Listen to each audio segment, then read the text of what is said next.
Bendito seja o Senhor que fez o céu e a terra. A paz do Senhor para a sua vida, para a sua família. Que a comunhão do Espírito Santo venha estar em nossos corações. Que a graça do Senhor venha nos preservar em santidade até a vinda do Cristo, o Filho de Deus. Amados, eu quero ler com vocês na primeira carta de João, a primeira epístola, capítulo 3, e o versículo 15, que diz assim: Qualquer que aborrece a seu irmão é homicida, e vós sabeis que nenhum homicida tem parte nele a vida eterna. Vivemos em dias conflitantes, dias de guerras, de nação contra nação, reino contra reino, governo contra governo, dias de dificuldade de relacionamento entre pais e filhos, entre esposo e esposa, entre homens e mulheres, irmãos, igrejas, ministérios, instituições. Essa situação faz parte do clima do final dos últimos dias. O inimigo mais do que nunca se levanta para colocar o ser humano um contra o outro e assim viver em desarmonia, tirando o equilíbrio na sociedade, o equilíbrio na religião, o equilíbrio em todos os departamentos em que envolve o ser humano. E uma das coisas que esses conflitos, esses desentendimentos causa é a angústia, tristeza, uns aspectos que são aflorados mais em muitas pessoas: o ódio, o rancor, a mágoa. E João diz na palavra de Deus que aquele que aborrece, em outra versão é aquele que odeia, aquele que tem ódio, aquela famosa expressão: eu não vou com a cara do fulano de tal, eu odeio ele, eu evito, eu detesto. Essa situação se ouve ou se vê muito nesses últimos dias. Pessoas que não suportam, pessoas que não toleram a voz da outra, não toleram o comportamento da outra, não toleram o comportamento da outra no sentido pessoal. Não estou falando de aceitação, que tem coisas que eu não aceito, mas eu não preciso odiar a pessoa que está fazendo aquilo. Mas nós percebemos que algo interpessoal, algo entre as pessoas, esse ódio, essa situação tão amargurante interna, que as pessoas pensam em matar a outra, tirar a vida da outra por qualquer coisa. Não que nada justifique alguém assassinar, cometer homicídio, cometer esse delito contra o seu semelhante e o seu próximo. Mas existem situações em que o ser humano age como legítima defesa e se sente talvez assegurado dentro dessa posição, até mesmo na Constituição do país ou de alguns países, pelo menos assim entendemos. Mas nós percebemos que as pessoas, ela odeia uma ou outra por qualquer coisa, por qualquer motivo. Aquela expressão, ficar de mal. Isso até mesmo no meio cristão, evangélico e protestante, se vê pessoas que não falam com a outra, pessoas que não suportam ver e ouvir a outra por causa de situações que aconteceu entre elas, ou que um comentou ou falou mal dela e por isso ela odeia. Mas essa é uma situação tão agradável aos ouvidos de Satanás, porque a Bíblia nos diz que aquele que odeia o seu irmão é homicida. Aí o próprio João diz: e sabemos que nenhum homicida tem nele parte a vida eterna. Ele não vai herdar a vida eterna. Se arrepender antes da volta de Cristo, antes da sua própria morte, com certeza terá solução, terá ainda resolvido antes da morte ou antes da vinda de Cristo isso. Mas aquele que odeia o seu irmão, aquele que odeia o seu próximo, e não se arrepende, quando Cristo vier, com certeza há de ficar.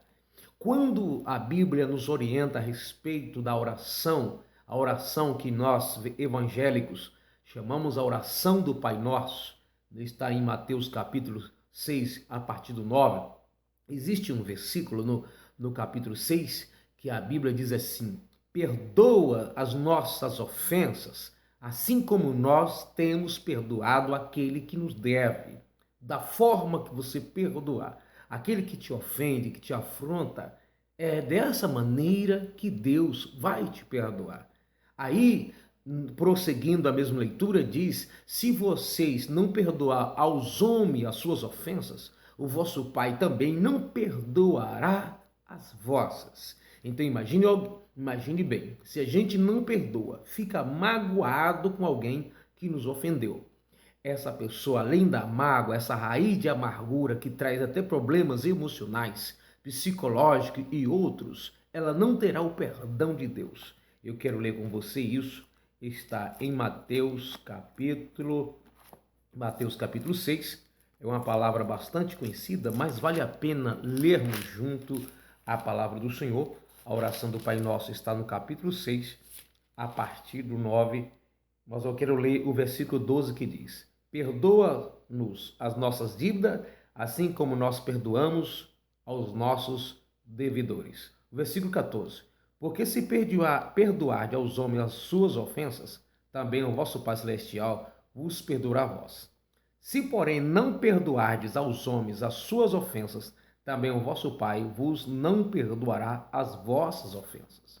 Então, quantas vezes nós chegamos diante de Deus pedindo perdão, oramos ao Senhor, fazemos muitas coisas para agradá-lo, mas não perdoamos aquele que nos deve, aquele que nos afronta. Deus também não perdoará. Isso é tão grave que diz a Bíblia chama isso de homicida. Aquele que odeia o seu irmão é homicida. E nós sabemos que nenhum homicida entrará no reino do céu. Diz a Bíblia que se alguém diz que ama a Deus e odeia o seu próximo, esse é mentiroso e não há nele verdade. Em outras palavras, João também diz que ainda está em trevas. Por quê? A capacidade de amar ao próximo significa que somos mesmo uma nova criatura em Deus. Quem não ama, não perdoa. Logo, é uma velha criatura e nós não podemos viver nos primeiros moldes da nossa vida, uma vida do mundo. Isso é coisa do mundo, não perdoar, odiar, isso é coisa do mundo. Eu sei que é difícil fazer isso. Perdoar alguém não é coisa fácil, mas o Espírito de Deus que habita em nós nos capacitará. João diz que os mandamentos de Deus não são pesados, mas isso é para aquele que está de acordo com a palavra de Deus. O Espírito Santo gera nele força e ele consegue perdoar. Não é pela opinião própria, por saber que precisa perdoar. O próprio Espírito Santo nos capacita a isso. Você percebe a capacidade que o Espírito de Deus pode gerar em nós? Que Jesus falou algo muito importante na Bem-aventuranças, no capítulo 5 e o versículo 11. Bem-aventurados sois vós quando vos injuriarem e perseguirem e mentindo disserem todo mal contra vós por minha causa. Vocês é feliz se for por causa de Cristo. Exultai e alegrai-vos, porque é grande o vosso galardão nos céus. Alegre-se se alguém te persegue, não fique magoado com ele. Se é por causa do reino de Deus, você tem motivo de se alegrar. No entanto, muitas vezes nós resistimos à pessoa. E a Bíblia nos diz, em Mateus mesmo diz, não resistais ao perverso, Não resistais ao mal, ao homem perverso. O versículo ainda 12. Exultai e alegrai-vos, porque é grande o vosso galardão nos céus, porque assim perseguiram os profetas que foram antes de vós. Não somos melhor do que os discípulos, não somos melhor do que os apóstolos, não somos melhores do que Cristo. Cristo foi perseguido, sendo justo, sem pecado. Que dirá nós, que muitas vezes cometemos falhas sem mesmo perceber? Então, assim como alguém comete falha contra você, você precisa perdoar. Muitas vezes você comete falha contra alguém e você precisa também do perdão. Como é difícil nós nos aproximar de alguém, pedir perdão e esse alguém tão magoado dizer: eu não te perdoo. Pense também por esse lado. Como é difícil alguém querer o nosso perdão. E aparentemente perdoamos, mas dentro do coração Deus sabe que muitas vezes nós não perdoamos. Isso significa falta de amor. A Bíblia nos diz que se alguém está em Cristo Jesus, nova criatura é. As coisas velhas se passaram, tudo se fez novo. Não é fácil perdoar, mas o Espírito de Deus, que em nós habita, nos capacitará para isso. Se você está com mágoa de alguém, você está abatido pelaquilo que alguém fez, te afrontou, sendo que você é uma pessoa de Deus, ou talvez não seja. Entregue isso a Deus. A vingança pertence a Deus. Lá em Romanos, capítulo 12, se não me falha a memória, diz que é para nós entregarmos a Deus, que a Ele pertence a vingança. A vingança pertence ao Senhor. Nós não somos soberanos, somos falhos. Nós cometemos falhos. Se toda vez que você afrontasse alguém, você fizesse alguém talvez sofrer, passasse decepção, alguém te ofendesse, te matasse, você estaria perdido. Da mesma forma que você precisa que alguém te perdoa também, e assim você será também perdoado. Esta é uma palavra para o seu coração.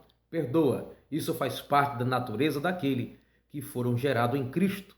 Compartilhe vídeo para os seus irmãos, para os seus amigos, independente de igreja. Somos irmãos em Cristo Jesus. Seja nova criatura. Se você ainda não aceitou Jesus, aceita Ele como o único e suficiente Salvador da sua vida. Deus tem o melhor para você. Se inscreva no canal e será avisado no próximo vídeo a ser gravado. Deus te abençoe. A paz do Senhor.